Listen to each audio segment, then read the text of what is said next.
as you can see, I have the wonderful Callum Ilott sitting next to me here at the Autosport AI24. Thank you very much for joining me. No problem at all. It's been a long time since I've been here, actually. It's Has it? 6 or 7 years, I think. Wow, that is a long time. How much has it changed? Quite a lot. I think even the walk from the car park. I remember last time it was a bit longer, but there was less things that I was walking past. I was walking past Bear Grylls, and my girlfriend was like, I wanted to have a go on it. Oh yeah, it looks amazing. It does. It looks like absolutely incredible. But there's an arena. There's a building over there, the resort with our restaurants and bars. It looks pretty good around here. Growing. It? No, it's super impressive, and it's nice to share the love of motorsport as a whole as well. So exactly. Well, talking about growing, you have grown your career into something quite admirable and quite nice. And I've just heard you tell a story about how it began. So I'd really love to hear that again and share that. Yeah, it's obviously most guys now, or guys and girls, everyone starts in karting to grow their way into the sport. And I was fortunate enough to be living 25 minutes from Rye House, and my dad would take the train into London for 25 or so years. I mean, it's probably less back then, but every day he'd go past Rye House and see it in view. And I had a go-karting party with some kids at school at 7 years old, and I think I loved it. My mum had taken me, and when my dad got home from work, we were talking about it. He's like, oh, yeah, that was a track that I go past every day. And I think he ended up taking me a weekend or two later. I loved it. We went again, and the guy who was working there was like, look, if you really want to do this a bit more, it's a bit more cost effective to buy your own go-kart. And that was probably the biggest mistake that he could have said. And I think, that Christmas or birthday, I had a secondhand go-kart there, and was just driving every Wednesday night, every Saturday night. And then you're going from one weekend a month to 2 weekends, 3 weekends, and then suddenly you're traveling all over the place. And now I'm sat here. Just happened in the blink of an eye. No, but it does. It passes quickly. Was it apparent that you had a talent at that age, or was it just something you were doing for fun? I enjoyed it. I loved the feeling of going 60 miles an hour, an inch from the floor. And it wasn't until probably 2 or 3 years later where I really took to it. I think a couple of things clicked. I got a bit older, understood my place in the world a bit more, and it just grew into the sport. I think, at the start I just enjoyed the driving. I loved anything that kind of moved. And then when I was 11, I think I started to have a taste of the competition, and I started to love the competition as well. But before that, it was just nice to do something different and outside of the school environment and just work on something. And I think that's what I've always loved about the sport, because the competition side of things is so up and down that, it's as long as you have that baseline love for what you do, you can always fall back on that. So whether it's a golf buggy or a proper race car, I love just getting in something and pushing it to its limits and probably breaking it at some point. Yes, exactly. So fast forward a few years, and the majority of people that I'm friendly with and that follow us on the Road to F1 site, they are massive fans of Formula 3, Formula 2, as well as F1. So fast forward to F3 and F2 years, and you race with pretty much almost every team on that grid. You're with ART, you're with Carlin, you're with Prema, and Virtuosi. I think there's one that we're missing. There is one we're missing. Charus. Van Amersfoort. And Van Amersfoort, who weren't in F2 then, but now are in F2. So how was that for you? Tell us about your F3 and F2. The great thing about racing for so many different teams is the different cultures and the different people. So you go from Carlin, that's British, to Prema, that's Italian, to ART, that's French, Van Amersfoort being Dutch. And within those teams, you've got a lot of different nationalities as well, excluding the drivers. So that was great to kind of work my way through with different teams, different cultures, kind of even different abilities, because when you're going from F3 to F2, there's a difference in mentalities and not professionalism, but just the way things are done. I raced my first year of F3 in Carlin, going straight from karting to Formula 3. I had Antonio Giovinazzi as a teammate, George Russell as a teammate, Wow. Gustavo Menezes, who's racing for Peugeot in WEC, Tatiana Calderon, Ryan Tavetta. Yeah, that was a tough first year. Lots of good guys. Felix Rosenquist, who races in IndyCar, he won the championship that year. Jake Dennis, Charles finished fourth. Alex Albon. Yeah, it was a tough year. Racing against lots of people like that. Formula 3. Then I did 3 years of that. GP3, ART. Was teammates with Antoine, who unfortunately passed away the next year. But yeah, just driving lots of different things and working my way up. I think, in some ways going straight into Formula 3 was a blessing and a curse. You learn a lot, but at the expense of maybe some results that you would have got in F4 or Formula Renault, which carries some momentum. But at the end of the day, I got to F2 and I beat a lot of the guys who may have had those results from doing F4 and Formula Renault. So yeah, I'm happy with the way it went. Ended up doing some reserve stuff, getting some Formula FP1s. I'm with Alfa Romeo, reserve driver. Haas I was meant to, but it was cancelled because of weather. Okay. But yeah, that was going to be the first one for me, so that was going to be very special. But the weather was very bad. Ferrari connection there as Yeah, well so I at was in one the point. Ferrari Driver Academy. I was test Of course. driver for them in F1, and then I raced in GT for them as well. Yeah. Quite a few different things, and then went over to the States to do IndyCar.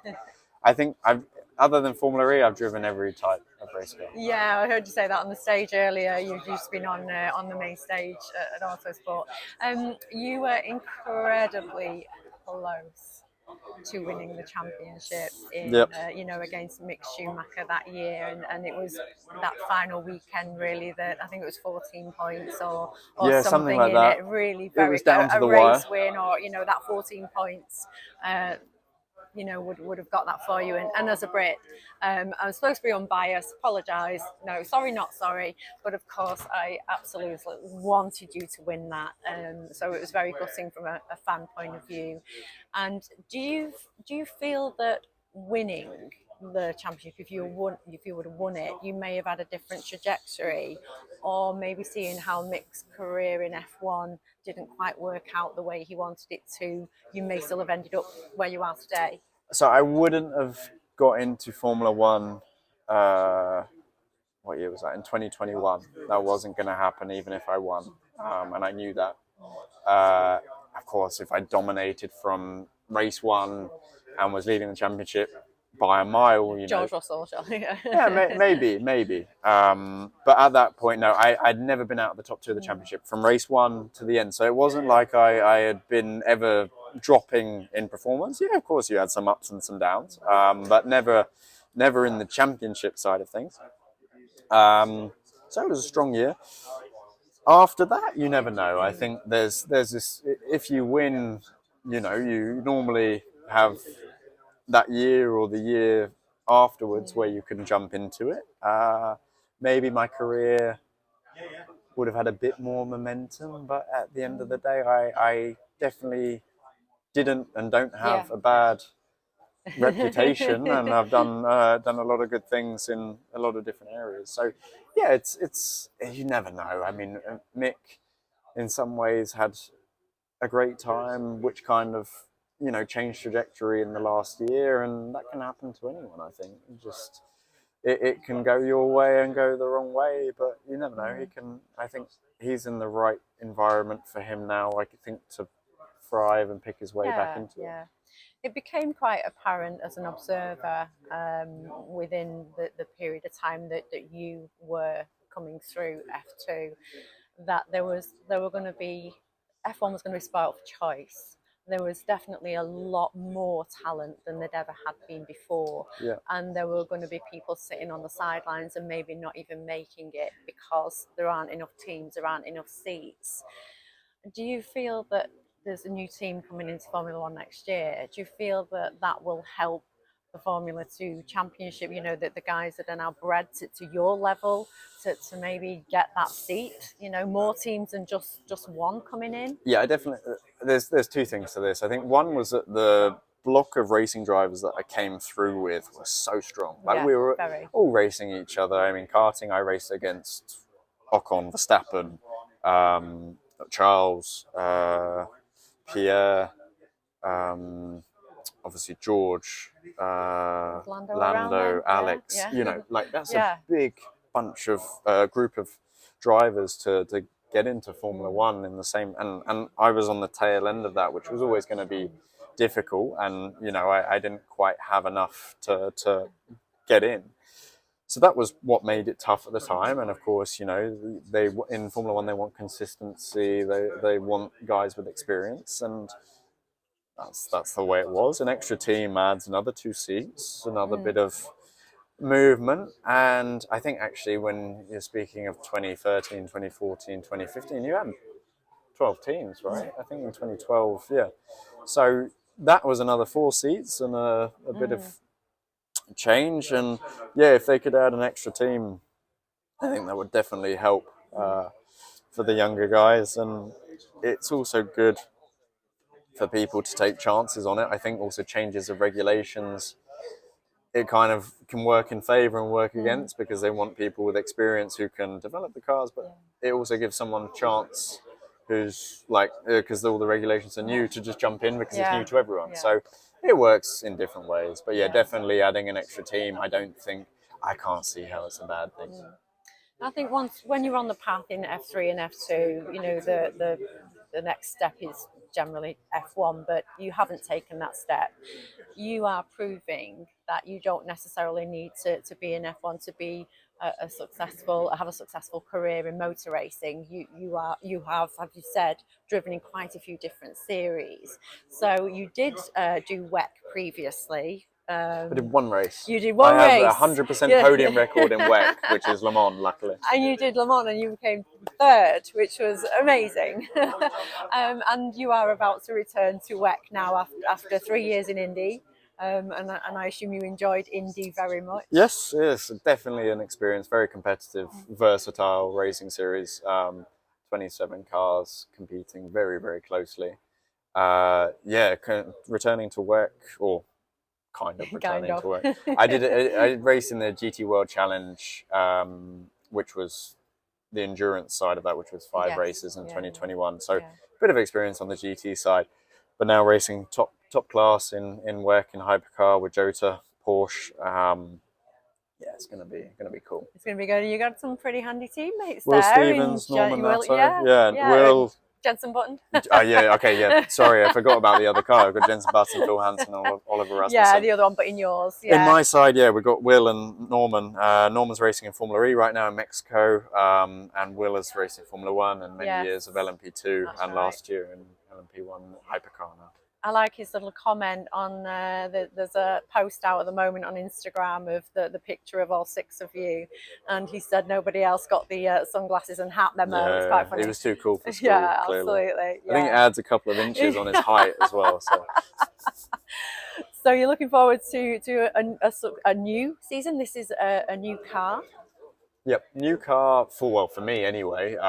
For the team, they got it almost middle of last year, and I think limited testing, and did an amazing job getting the car 10 days before the first race and kind of building it and getting going. So I think I did 2 test days with them in Qatar end of last year. And that was actually really their first proper test. Oh, wow. Because they were shaking the car down at the other tests that they did. So it was nice to kind of work with them, and they were discovering things as I was obviously discovering things. Very complex car, kind of F1 level complexity with the hybrid stuff, but it's exciting, it's tough. It's quite a heavy car, so it's like a GT kind of feeling, but super impressive, and looks amazing. It does look amazing. Yes, great. We've already shown everybody how it looks. So do you have an idea of where you would like to finish this season? You personally, the team? The team wants to win. Le Mans is the goal to win. They reckon they can do it. They reckon they have the speed to do it. I think from what I've seen, for sure, there's a great chance, but anything can happen in endurance racing, anything can happen in racing. Yes. But I think, at some stage we're definitely going to be on the podium. That's a couple of races. That's going to be nice. Brilliant. Well, I can't wait to see it. Thank you so much for stopping by and chatting, Callum, and best of luck. Thank you very much. Thank you.